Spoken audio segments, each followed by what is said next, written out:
नमस्ते।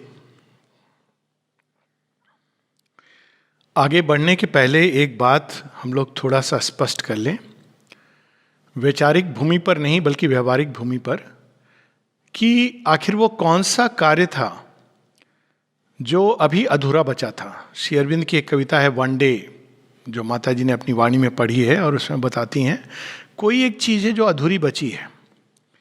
यदि हम अनुभवों को देखें, संसिद्धियों को देखें, तो कोई भी ऐसा आध्यात्मिक अनुभव नहीं है पुरातन काल का, आधुनिक काल में, जो वेदांत के ऋषियों का, या जिसकी बात गीता में कही गई है या तंत्र शास्त्रों में है, जो श्रीमां श्री अरविंद को नहीं हुआ था। वे सारे अनुभव उन्होंने अपनी झोली में बटोरे हुए थे, वे सारी सिद्धियां उनके हाथ में थी। तो फिर क्या चीज बची थी? देखा जाए तो अब और क्या था, उनको और लोगों को ये मार्ग बता देना था और वो उस मार्ग पे चल पड़ते और वे भी वही अवस्था को प्राप्त कर लेते जो उन्होंने अपने अंदर प्राप्त की थी। तो फिर कौन सी ऐसी चीज है जिसको करने के लिए उनका साथ आना आवश्यक था और जो अब तक किया नहीं गया था?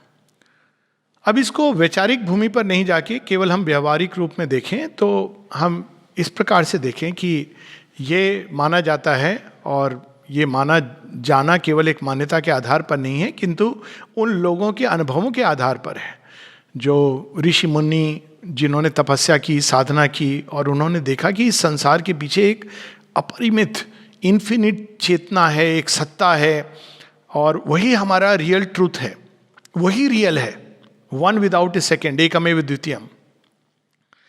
किंतु ये अनुभव हम सबके लिए क्या, शायद ही किसी के लिए ये सहज सुलभ हो, और उनमें भी जिनमें ये मिलता है, जो इसको प्राप्त करते हैं बड़ी साधना के बाद, कठोर साधना, एक लंबे समय के बाद कुछ प्रैक्टिसेस होती हैं, और उसमें भी जब वे इस अनुभव को प्राप्त भी करते हैं तो श्री अरविंद सीमा की तरह समग्रम माम नहीं, कि जितने तरह तरह के अनुभव, इम्पर्सनल, पर्सनल, सुप्रा पर्सनल, ट्रांसेंडेंट डिवाइन, विश्व चेतना, इमिनेंट डिवाइन, अपने अंदर कुंडलिनी, ये सारे अनुभव एक साथ एक समग्र माम, जिसकी बात गीता कहती हैं, जीवन मुक्त, निर्वाण का अनुभव, अद्वैत का अनुभव, सिर से पांव तक और पांव के नीचे वो सारे चक्र और उनके सारे प्लेन्स, ये तो एक्चुअली असाधारण रूप से ये असंभव ही लगता है। ये श्री अरविंद सीमा के पहले किसी स्पिरिचुअल लिटरेचर में इतने नाना प्रकार के अनुभव और एक ही व्यक्ति में पाए गए हों, एक ही व्यक्ति ने संसिद्ध किए हों, ये नहीं है।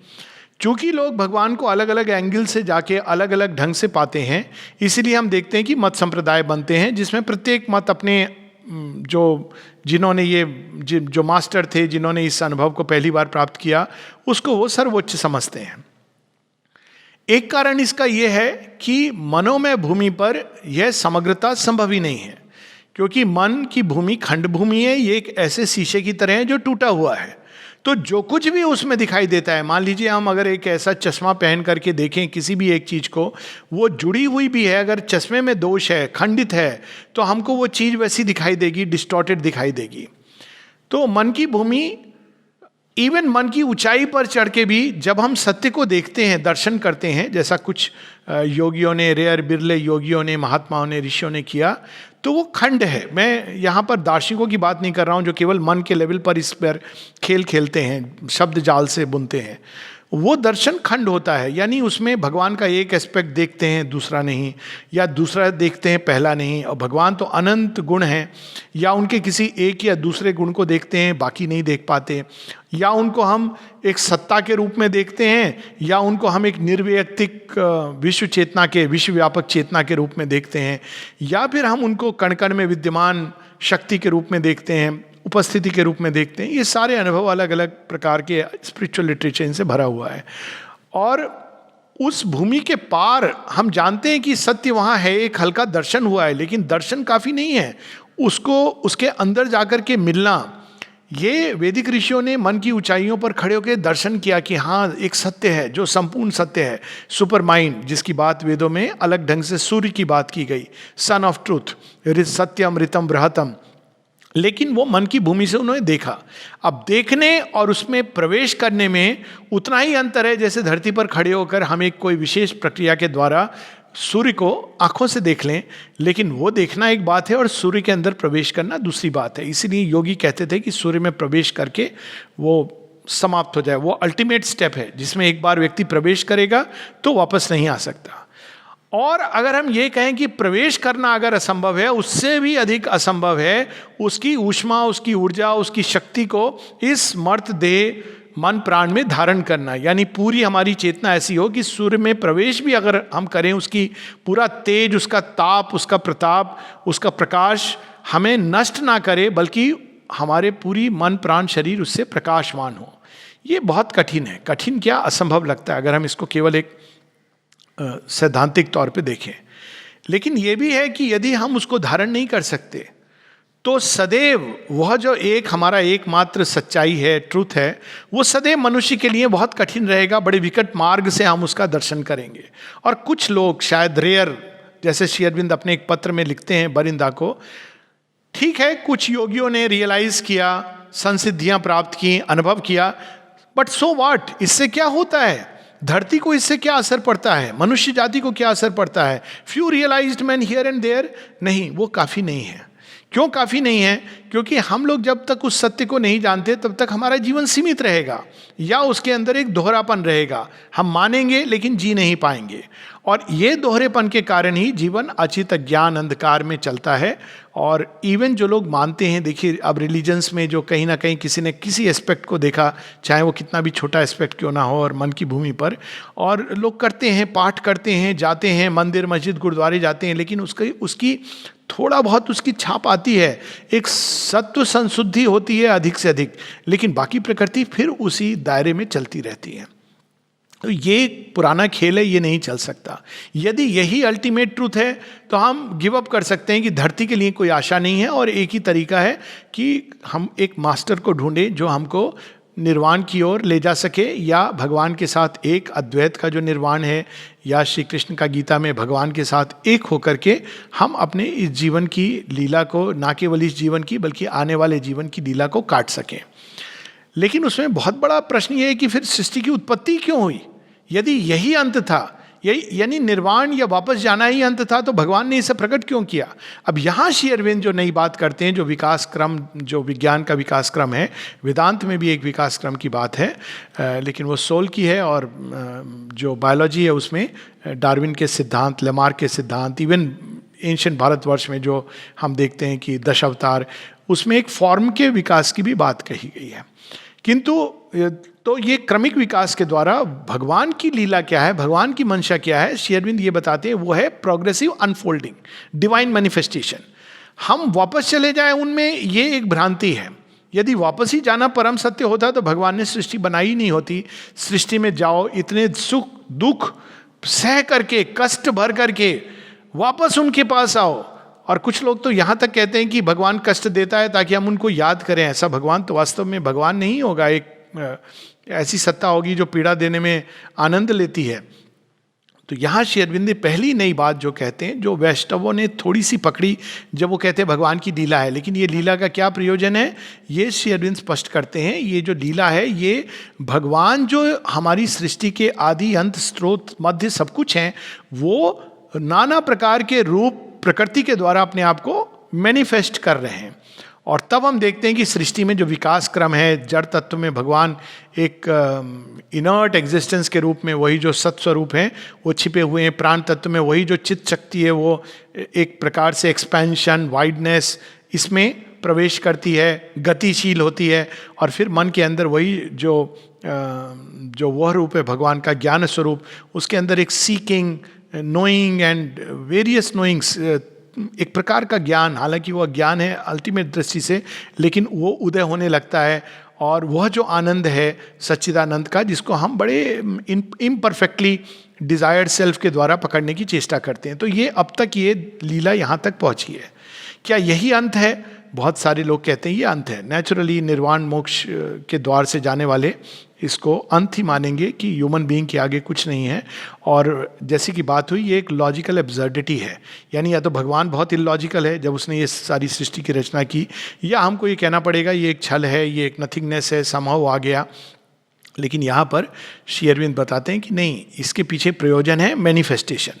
अब मनुष्य के आगे नेक्स्ट मैनिफेस्टेशन क्या है, श्री अरविंद उसको बताते हैं। वो नेक्स्ट मैनिफेस्टेशन क्या है, वो एक ऐसा रूप होगा और ऐसी प्रकृति होगी, ऐसी आकृति होगी जिसमें भगवान का जो सत्य है, जो छिपा हुआ है अभी हमारे अंदर, वो हमारे इंस्ट्रूमेंट के द्वारा, मन प्राण शरीर के द्वारा, हृदय के द्वारा, हमारी वाणी के द्वारा, हमारी गति के द्वारा, हमारे चलने के द्वारा, सब चीज़ के द्वारा, हमारे विचारों में, हमारे संवेगों में, हमारे आवेगों में, हमारे हृदय के भावों में, हमारे शरीर में, इन सब के द्वारा वो प्रकट हो सके। यानी हम चलते फिरते भगवान सहज रूप से हम सबके लिए सहज सुलभ हों, जन्म से ही हों और छिपे ना हों जैसे अभी हैं। इसको हम एक उदाहरण के साथ ले लें कि चिंपैंजी बहुत बलशाली है, मनुष्य से कहीं अधिक है, सिंह भी बहुत बलशाली है।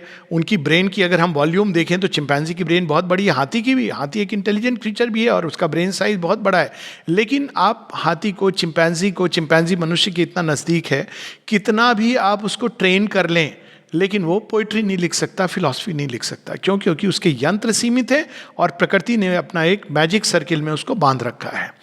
अगर वो योग कर पाता तो इस घेरे को तोड़ करके विलय हो सकता था। लेकिन योग एक ऐसी चीज है जो केवल मनुष्य के लिए है, क्योंकि मनुष्य अपनी प्रकृति से कभी संतुष्ट नहीं है, ये जीव संतुष्ट है। सो मनुष्य में ये असंतोष वास्तव में दिव्य असंतोष है।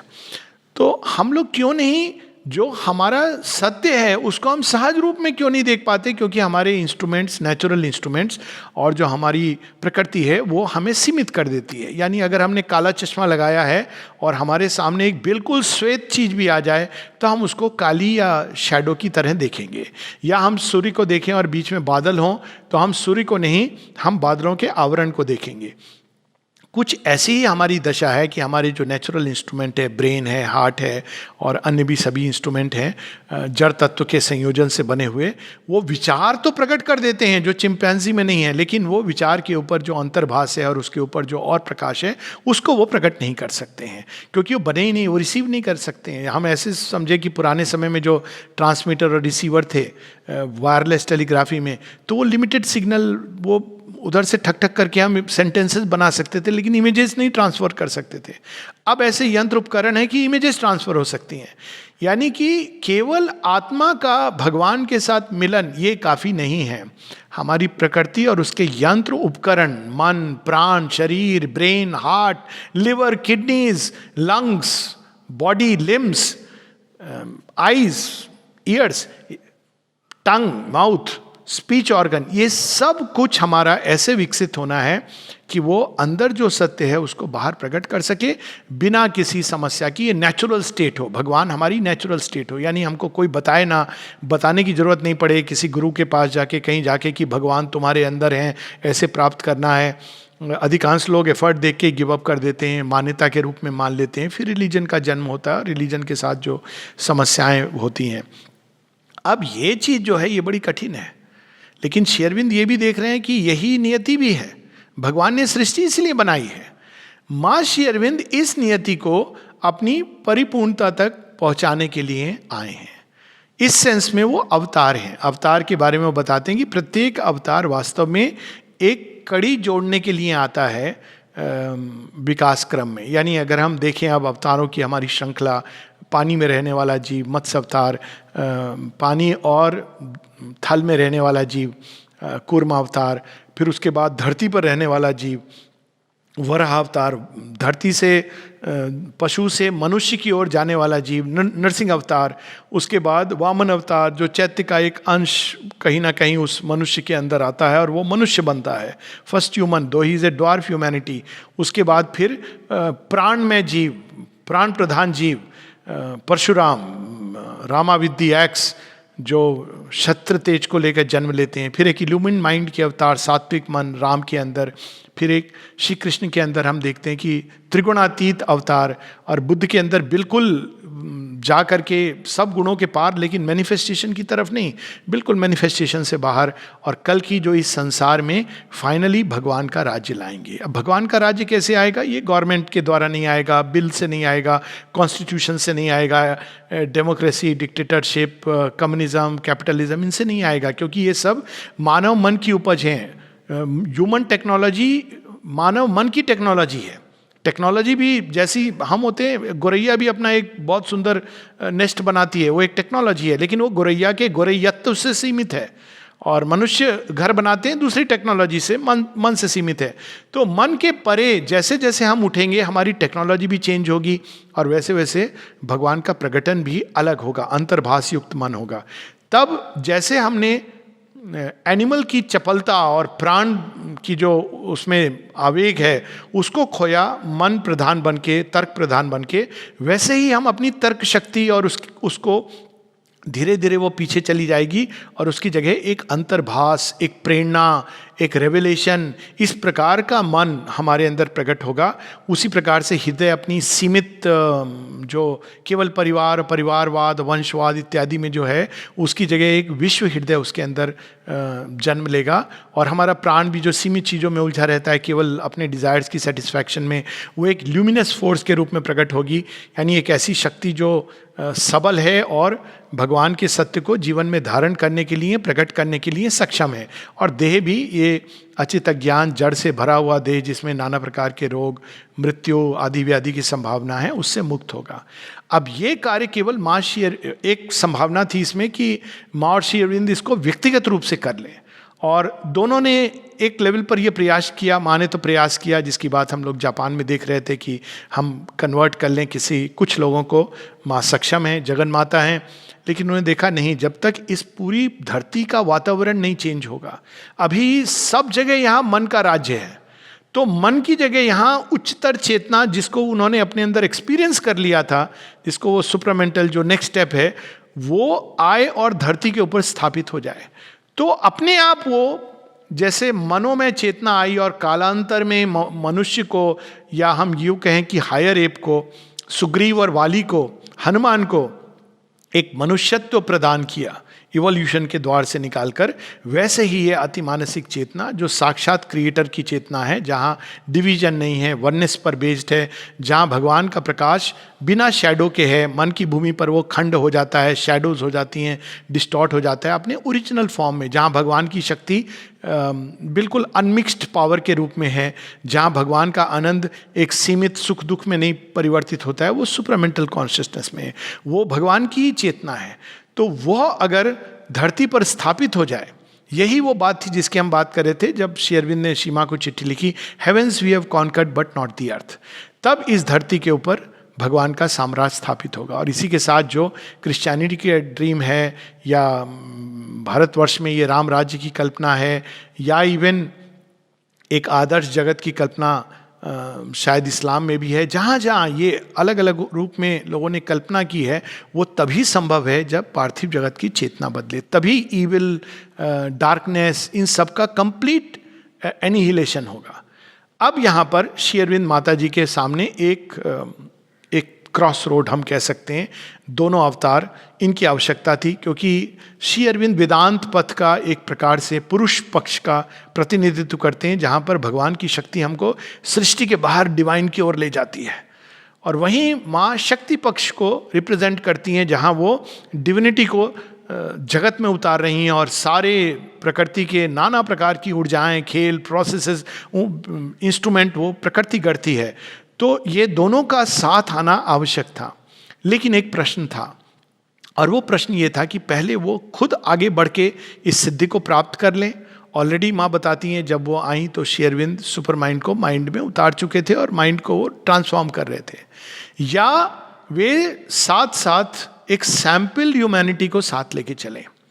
और ये दोनों, अब यहाँ हम लोग थोड़ी कल्पना नहीं है, वो दोनों जब बाकी सारे बच्चे खेल के घूम रहे होते तो माँ श्री अरविंद खड़े होकर, ये लोग टेरेस पे चले जाते थे, तो गेस्ट हाउस में माँ और श्री अरविंद यही बात करते होंगे।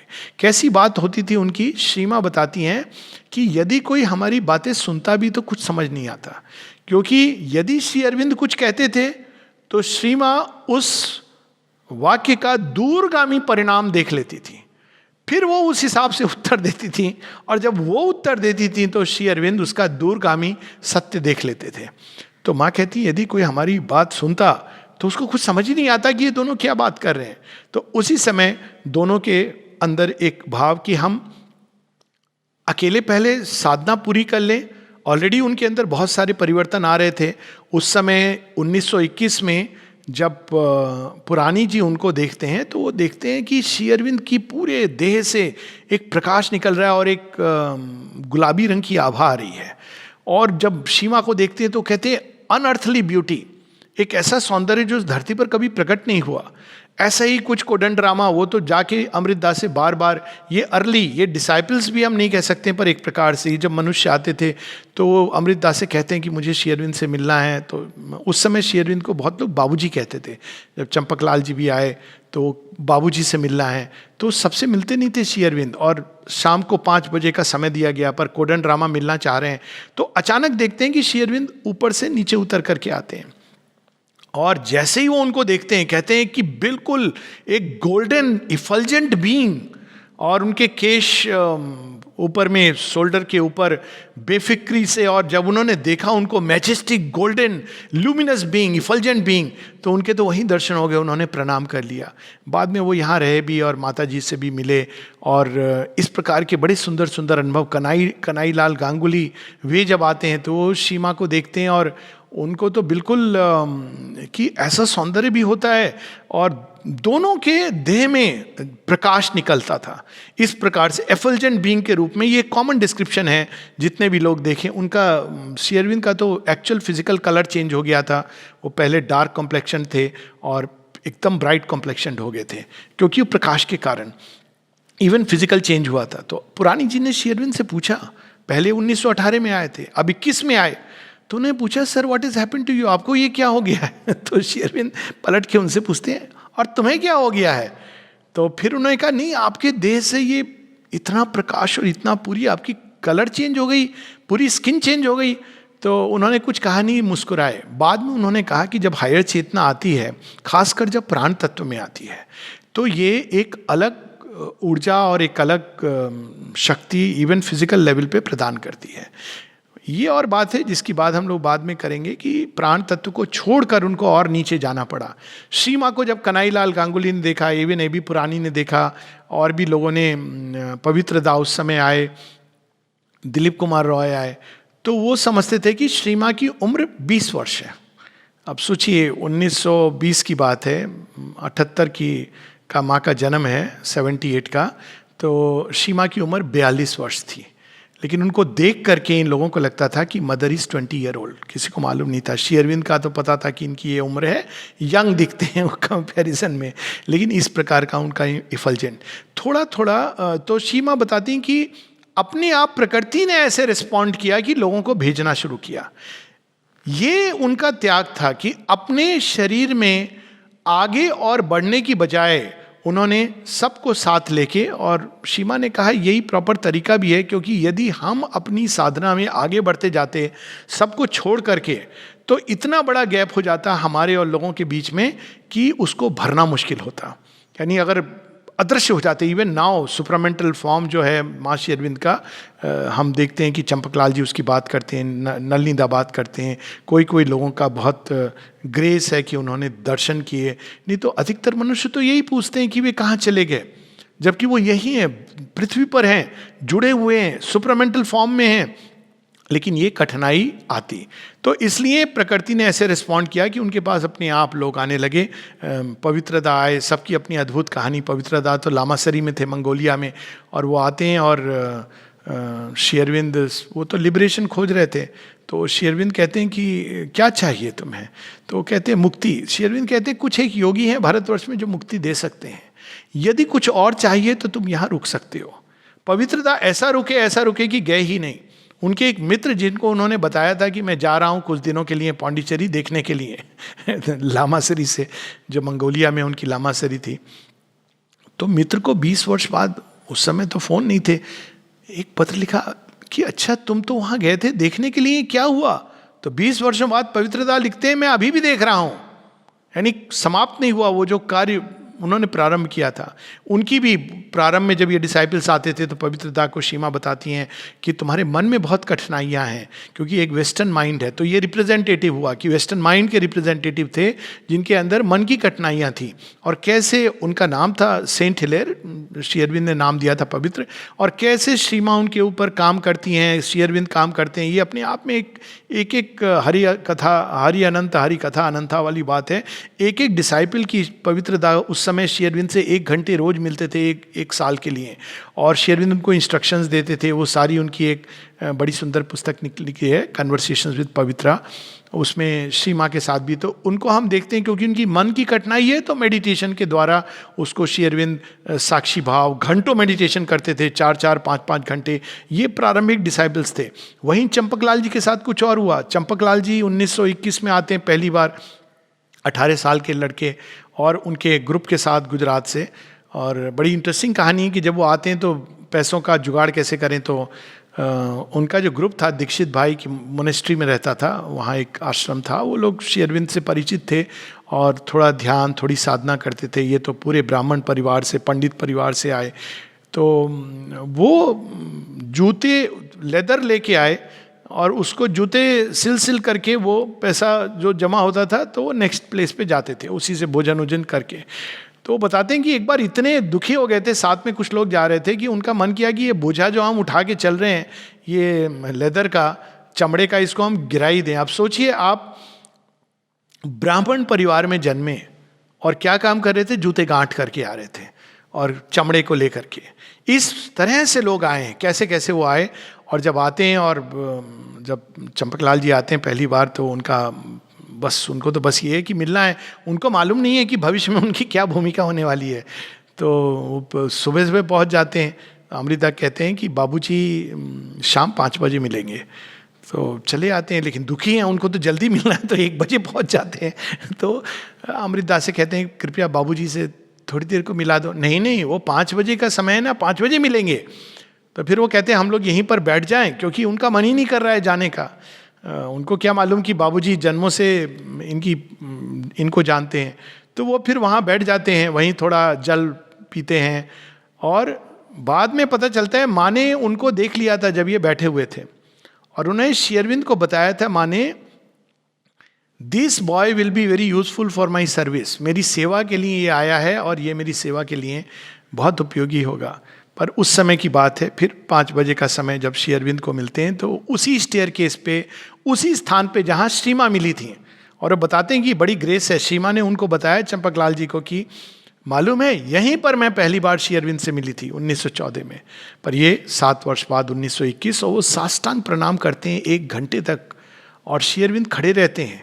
1 घंटे के बाद फिर वो उनको कहते हैं अब तुम जा सकते हो, कल आना, कल 4:30 बजे आना। फिर आते हैं।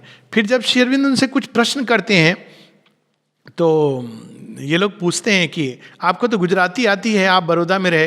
तो श्री अरविंद कहते हैं हंस के कि थोड़ी थोड़ी आती है। तुम्हें हिंदी नहीं आती, इंग्लिश नहीं आती? इंग्लिश नहीं आती क्या? तो वो कहते हैं हमें थोड़ी थोड़ी आती है। आपको हिंदी आती होगी। श्री अरविंद कहते हैं हाँ, संस्कृत आती है, परंतु इतनी में। इस प्रकार का वार्तालाप। लेकिन उसमें इंटरेस्टिंग बात यह है कि जब श्री अरविंद उनसे कुछ प्रश्न करते हैं कि वहाँ पर तुम क्या कर रहे हो, तो वो बताते हैं कि मेडिटेशन करते हैं हम। तो मेडिटेशन में क्या होता है? तो चंपकलाल जी कहते हैं कि मुझे शांति महसूस होती है। श्री अरविंद कहते हैं बहुत अच्छा साइन है, ये साइन है कि अब भगवान तुम्हारे निकट है। और क्या होता है? भगवान का प्रकाश दिखता है। बहुत अच्छा, ये इसका प्रमाण है कि वे ना केवल तुम्हारे निकट हैं, वो तुम्हारे अंदर कार्य कर रही है उनकी शक्ति। तो फिर चंपकलाल जी से कुछ और पूछते हैं कि वहाँ और क्या क्या है। तो चंपकलाल जी कहते हैं आपको तो सब पता है, आप क्यों पूछ रहे हैं? तो श्री अरविंद स्माइल करके ऐसे जैसे अंडर हिज ब्रेथ कहते हैं कि हाँ मुझे सब पता है। इस प्रकार से डिसाइपल आते थे। कन्हैयालाल गांगुली जिनकी बात हुई, वो जब श्री माँ से पूछते हैं, जब वो आते हैं वो 1923 या 24 में, तब धीरे धीरे धीरे धीरे थोड़ा थोड़ा लोग श्री माँ के साथ वार्तालाप करने लगे थे। नहीं तो लोग पहले हेजिटेट करते थे। पहले तो ये था कि ये यूरोपियन आ गए नवंबर में जब वो शिफ्ट हुए गेस्ट हाउस में, कि हम क्यों अपना स्टाइल बदलें जीने का, बोहेमियन स्टाइल था। लेकिन धीरे धीरे जब उन्होंने देखा कि माँ कितने दया करुणा माधुर्य से भरी हुई हैं, महालक्ष्मी और महासरस्वती के रूप में आई वो, और सब चीज़ें कैसे वो खुद ही करती थी सारा काम और यथावत रख रही हैं, श्री अरविंद के प्रति उनका क्या भाव है, तो इन्होंने धीरे धीरे माँ के उदाहरण को देख करके बदलना शुरू किया। तो कन्हैयालाल गांगुली ने जब सीमा से पूछा कि मैं क्या करूं, साधना कैसे करूं, तो सीमा कहती हैं कि यू हैव टू एस्पायर, तुम्हें अभिप्सा करनी है और तुम्हें रिजेक्ट करना है, and you have to reject, यानी उन चीज़ों का, वृत्तियों का त्याग करना है जो मार्ग में बाधक बनती हैं। फिर वो एक और चीज़ कहती हैं, वो हिंदी में शायद मैंने लिखा हुआ है तो हिंदी में ही पढ़ूंगा। फिर वो कहती हैं कि यदि हाँ तुम्हें अभिप्सा करनी है, तुम्हें अस्वीकृति देनी है, रिजेक्शन, किंतु सर्वोत्तम है यदि तुम मुझे अपने हृदय में रख सको, यदि मुझे प्रेम कर सको, तब तुम्हें कुछ नहीं करना होगा, मैं तुम्हारे लिए सब कुछ कर दूंगी। तो ये बाद में भी श्री अरविंद के जब हम आर्य पढ़ते हैं और बाद में श्री अरविंद के लेटर पढ़ते हैं तो हम ये अंतर देखते हैं। लेकिन पहले 6 वर्ष श्री अरविंद इस प्रकार से नहीं बोलते थे कि तुम माँ के पास चले जाओ सब कुछ कर देंगी, भेजते थे धीरे धीरे कि go to Meera, she will guide you. अब यहाँ पर एक और बड़ी इंटरेस्टिंग चीज़ थी, शाम को ये लोग बैठ करके इवनिंग टॉक्स की ये सेटिंग थी, 4 साढ़े 4 बजे श्री अरविंद आते थे और उस समय सारे डिसाइपल्स, सुबह 9 से 11 इंटरव्यूज़ होते थे। सीमा बैकग्राउंड में अगले 6 साल तक 1926 तक बैकग्राउंड में रहती हैं, घर की देखभाल करती हैं, अकाउंट संभालती हैं, पूरा घर बदलने लगता है। जब पुरानी जी आते हैं 1921 में, कहते मैंने इतना परिवर्तन देखा, वो तो एकदम, जो पहले आए तो लगता था कि एक उजाड़ सुनसान मानो एक शिव जी का शिवालय है, जब इस बार आए तो लगा कि नहीं शिव जी अकेले नहीं है, वहाँ तो शक्ति स्वरूपनी माँ विद्यमान है, तो पूरे घर में इतना स्वच्छता, इतनी शुचिता, सब कुछ व्यवस्थित, तो उनको बहुत अच्छा लगा वो देख करके। तो इवनिंग सेटिंग्स होती थी 4 साढ़े 4 बजे, डिसाइपल आके बैठ जाते थे और श्री अरविंद आते थे, प्रायः उनके धोती पहन करके, और प्रायः उनकी धोती का एक पार्ट जो हम लोग चित्र में देखते हैं कंधे पर होता था, और कभी कभी बहुत ठंड होती थी तो एक हल्का सा शॉल ले लेते थे वो। ये सेटिंग्स होती थी और सब प्रतीक्षा करते थे। श्री अरविंद आके कई बार ऐसे होता था कि कुछ नहीं बोल रहे हैं, बहुत किसी ने कोशिश की, 45 मिनट चले गए, केवल हाँ या ना में उत्तर दे रहे हैं और केवल एक टक देखे जा रहे हैं कहीं।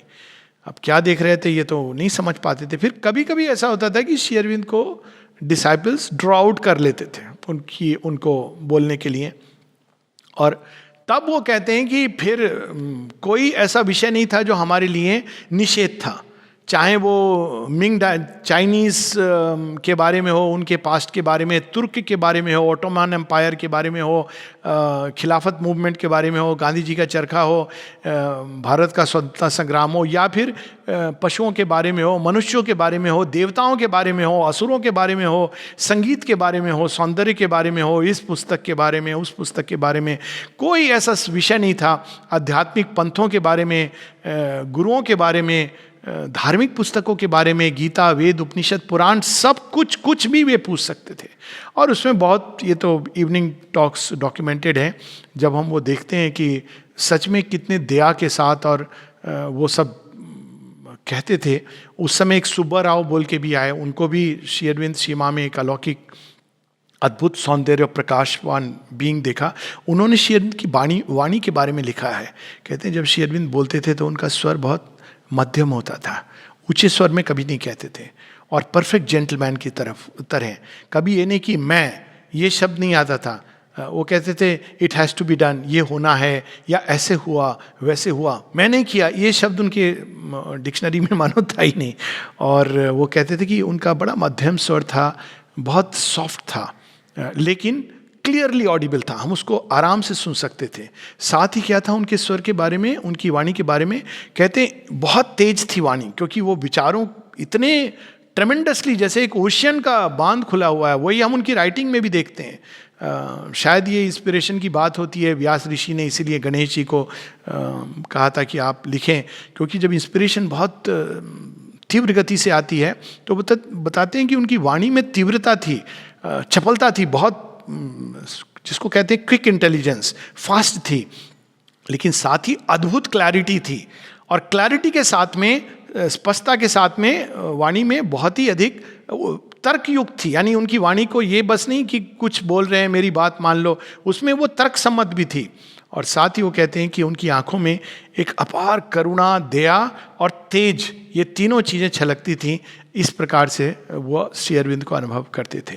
प्रारंभ में 12 लोग थे, कुछ यहाँ के थे, कुछ बाहर से आते थे। धीरे धीरे बढ़ने शुरू हुए, 12 से 20, 25, 1926 में शायद टोटल 25 लोग थे इस प्रकार से। यानी बहुत कम लोग आते थे, ये चीज़ें पॉपुलराइज नहीं की जाती थी।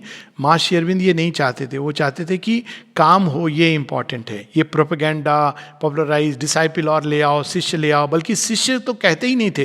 किसी ने उनसे पूछा कि इस योग में गुरु की क्या बात है, तो श्री अरविंद कहते हैं इस योग में हम गुरु शब्द नहीं यूज़ करते हैं, क्योंकि गुरु तुम्हारे अंदर है, वो तुम्हारे अंदर से तुमको प्रेरणा देंगे। लेकिन हाँ, यदि मेरे से तुमको लाभ होता है, यदि कोई भी व्यक्ति अगर इस योग में आगे बढ़ता है और एक यंत्र बन जाता है, भगवान का यंत्र बन जाता है, तो किसी को भी उससे लाभ हो सकता है। तो ये श्री अरविंद की विनम्रता है। बाद में उन्होंने श्री माँ गुरु नहीं, गुरु से कहीं आगे, वो तो जगन माता है, उनके साथ तो माँ का रिलेशन था। जब कन्हई लाल ने उनसे पूछा कि आपका मेरे साथ क्या संबंध है, ऐसे भी प्रश्न किए, तो माँ कहती वही जो एक बच्चे का माँ के साथ होता है। और फिर वो आगे बताती हैं, बहुत सुंदर, बहुत मधुर और एकदम सरल रहना है तुमको, बहुत सुंदर और बहुत मधुर संबंध है। और आगे कहती कांस्टेंट है, सदैव रहेगा। यानी ये संबंध ऐसा नहीं कि आज जुड़ गया और कल छूट गया, ये माँ और बच्चे का संबंध है। इस प्रकार से वो आकर के सारे विषय वहाँ पे डिस्कस किए जाते थे। तो आज हम लोग केवल एक छोटा सा भाग पढ़ेंगे इस डिस्कशन का, और बहुत ही छोटा। इसमें श्री अरविंद से किसी ने पूछा, बर्थडेज पे उनके इंटरव्यू भी होते थे, तो किसी ने ये पूछा कि इसके क्या प्रमाण हैं कि इस बार जो काम आप करने आए हैं, अतिमानस सत्य का उतरना और उसका प्रकटन, इसके क्या प्रमाण हैं? तो श्री अरविंद इसके प्रमाण बताते हैं।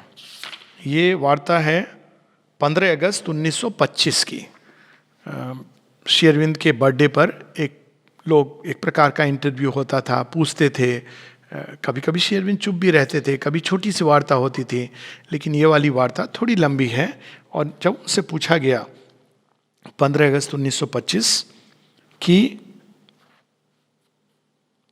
इसका क्या प्रमाण है, आप सर्टेन कैसे हैं कि इस समय सृष्टि में जो कंडीशंस हैं वो ज़्यादा उपयुक्त हैं सुपर माइंड के उतरने के लिए, तो श्री अरविंद 5 लक्षण बताते हैं। पहला, भौतिक जगत का ज्ञान इतना अधिक बढ़ गया है कि वो अपनी ही सीमाओं से बाहर जा रहा है। अब हम ये देखते हैं कि क्वांटम मैकेनिक्स उसी समय आई थी, और क्वांटम मैकेनिक्स ने सारी हमारी अंडरस्टैंडिंग फिजिकल वर्ल्ड की उलट पुलट कर दी। दूसरा, सारे संसार में बाहर और भीतर, भीतरी मन, बाहर और भीतरी प्राण, बाहर और भीतर हमारे शरीर के पीछे जो इनर फिजिकल है, इसके बीच में जो बैरियर है उसको तोड़ने की चेष्टा है। Men are becoming more psychic. ये साइकिक उस सेंस में नहीं कि साइकिक बीइंग के सेंस में, लेकिन उनके अंदर ये साइकिक बीइंग वर्ड एक विशेष ढंग से श्री अरविंद ने बाद में यूज़ किया है। बाद में जब आर्य रिवाइज हुई है तब भी उसकी बात आई है। किंतु साइकिक यानी वो सब्जेक्टिव हो रहे हैं, उनके अंदर केवल वो बाहरी जगत नहीं, अंदर में उनके अंदर कोई चीज़ खुल रही है, inner mental, inner vital, inner physical. तीसरा, प्राण तत्व भौतिक जगत के ऊपर इतना अधिक पकड़ ले रहा है जैसा पहले उसने कभी नहीं किया। ये इस बात का लक्षण है, संकेत है कि जब भी उच्च चेतना आती है नीचे, तो बहुत सारे वो प्राण जगत के अंदर जो हॉस्टिलिटी है उसको बाहर ले आती है। और ये हम लोग देखते हैं अभी भी यही है कि जब कोई नई चीज़ होने वाली है, ट्रूथ सामने आने वाला है, तो प्राण जगत अपनी रेजिस्ट करता है, लेकिन अंत में रेजिस्ट करता है तो उसके बाद वो या तो कन्वर्ट होगा या समाप्त होगा। जो वैदिक ऋषियों की कहानी है कि पाताल में छिप जाते हैं सारे असुर, फिर उससे बाहर निकलते हैं और युद्ध होता है। तो ये सब बाहर आ जाते हैं, जिसके कारण बड़े विचित्र विचित्र प्राण जगत के मैनिफेस्टेशन हो रहे हैं, जैसे पागलपन का बढ़ जाना या भौतिक जगत में अर्थक्वेक इत्यादि का होना, ये सब इसका संकेत है। चौथा, ये संसार और अधिक एक सूत्र में बनता जा रहा है, ये भौतिक जगत की डिस्कवरीज के कारण। और उस समय वो कहते हैं aeroplane, railways, wireless telegraph etcetera. Wireless telegraph, अब मोबाइल वर्ल्ड, इंटरनेट वर्ल्ड, तो पूरा जगत एक सूत्र में बनता जा रहा है। और ये एक बहुत अच्छी बात है, ये भी इसका एक संकेत है। और अंत में वो कहते हैं,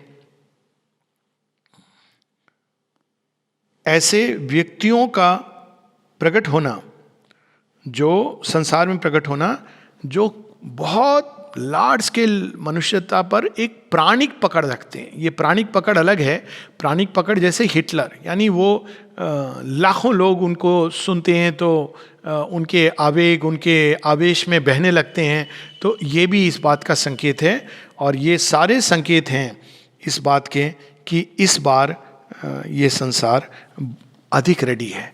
यानी ये प्रयास एक प्रकार से पहले हुआ है कहीं ना कहीं आंशिक रूप से। माँ श्री अरविंद ने भी किया है और शायद वैदिक ऋषियों ने भी इसको देखा होगा। एक बार अपने बर्थडे पे श्री अरविंद इवनिंग टॉक्स में कहते हैं कि हम खोदते जा रहे हैं धरती को, और नीचे जाना पड़ रहा है, बिल्कुल वैसे जैसे अगस्त ऋषि और लोपामुद्रा। और इसका कोई अंत नहीं है, क्योंकि जब तक वो एक सॉलिड नींव नहीं बना देते हैं तब तक नया जगत खड़ा नहीं हो सकता है। तो 1920 से 1926 के जो वर्ष हैं, 1926 में हम लोग जानते हैं कि अल्टीमेटली उनको क्लियर संकेत मिलता है।